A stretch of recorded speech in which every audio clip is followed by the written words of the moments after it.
What a shame.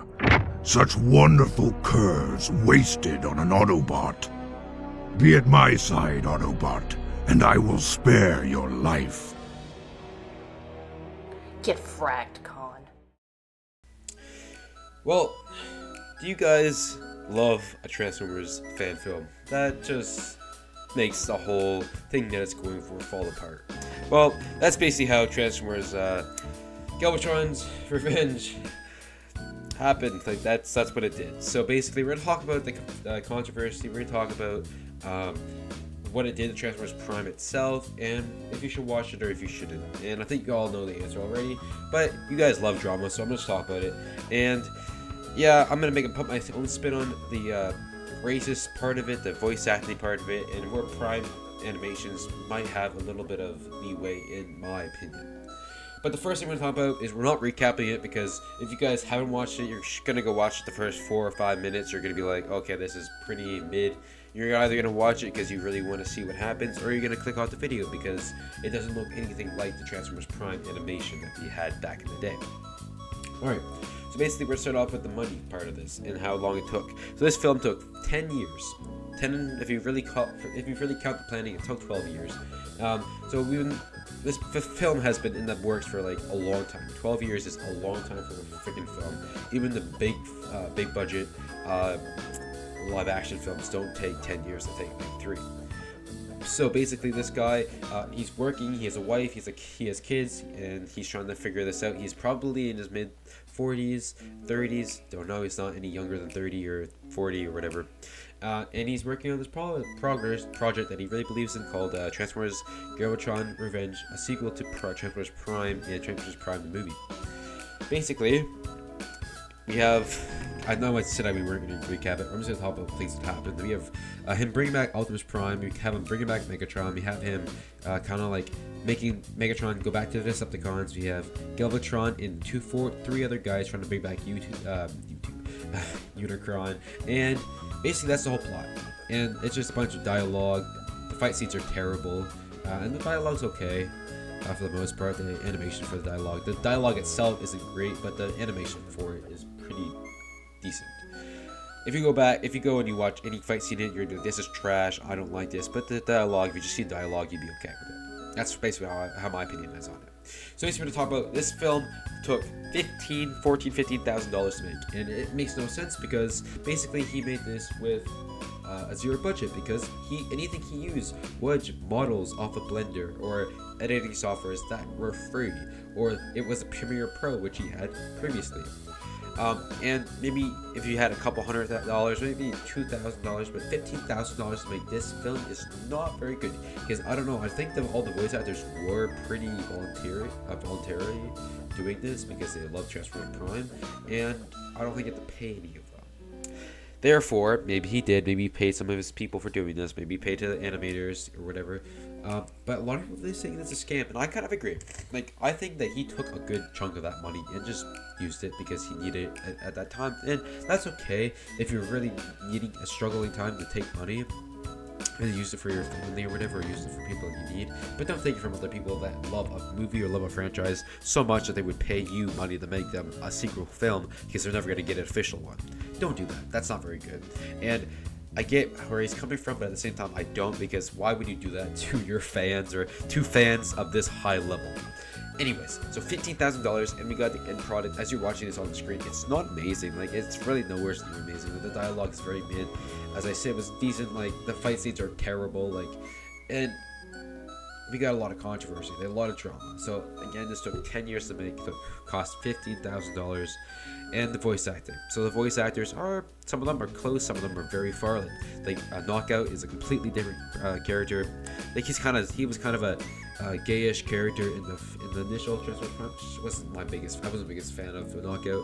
People liked him, but they kind of make him full straight, which I don't really care. I don't perform either or. They both suck, but the voice is very unsimilar. It's a very different voice than the one we got TFP. People like Ultra Magnus, very similar. The TFP Magnus and this Magnus sound very similar. Same with Bumblebee.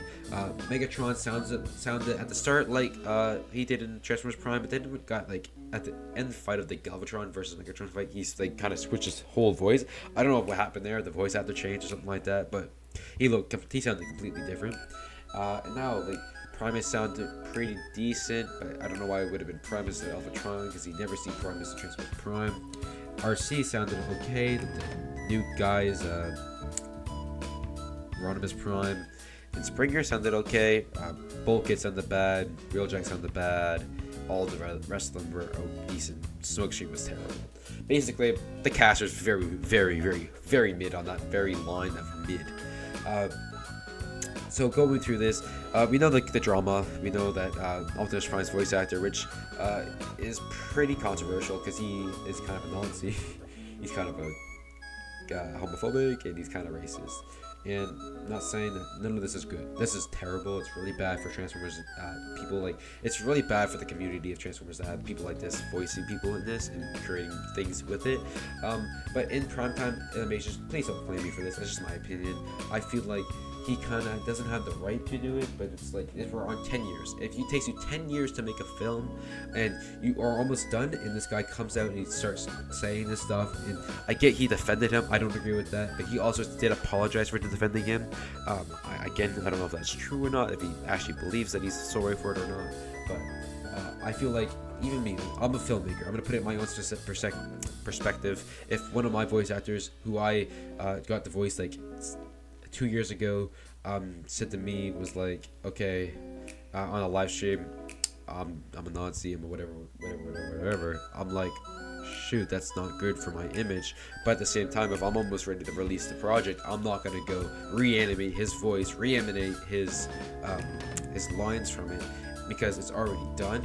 And this is the kind of thing that I don't like about people with the drama. Like, yes, flame Orbital Bacon, but don't flame Prime Animations for including his voice. I'm not excluding that he did defend them at the start, but because he kind of thought he was, just like if I had a good friend that when I was on my cast and he told me he wasn't doing this stuff, I'm gonna believe him over the public, because sometimes the public or the Transformer community does put things out of whack, just like the Alfonso situation back in like last year. Like sometimes that happens. So, but he does realize now that it was bad and that he shouldn't have defended him, and he kind of he doesn't like that he's in this film, but he's not gonna take it out and redo it because of that. And I'm okay with that. I mean, I'm not okay with having him in the actual film, but it's at the same time, it's like, okay, don't not watch the film because of a voice actor, or because you don't like the opinions of the voice actor, or that he's controversial. Don't not watch it because of that. Won't watch it or have your opinion on it because of its quality, of how the voice acting is, how the animation is, how the story is, how the dialogue is. Just kind of put that out of your mind while you're watching this film, and you're still not gonna love it. You're not gonna hate it though, as much as you would if you didn't know all those outside things. And I get it's kind of hard to do that, but that's what I had to do when I was watching it. But let's get into the actual controversial thing.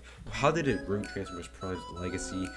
Obviously it didn't, because nobody really cares about it, but if it really was connected to it, it would have really ruined it, because we have that very good send off to Optimus Prime back in the movie Transformers Prime, and he kind of just brought it back. And I get their whole reasoning for it, because they brought him back once, they're gonna bring him back again. It's Optimus Prime. Oh yeah, we love him. But I think we could have had Ultra Magnus have the Matrix and just have him become a Prime. I think that would be cool too. So that's one way they really screwed up. And then bringing back Megatron with Prime is also another not so great thing. Like, I don't know why you would bring Megatron back.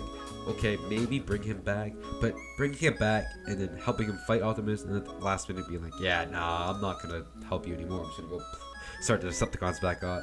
It's kind of weird. I don't like that. It really destroys the whole character arc of Megatron, and how they betrayed him at the end of the Transformers Prime movie, and him just like being like a non-fighting character, like a pacifist now. Now he's just coming back and like, oh, I'm gonna full-on kill Optimus Prime after I kill Galvatron. Makes no sense.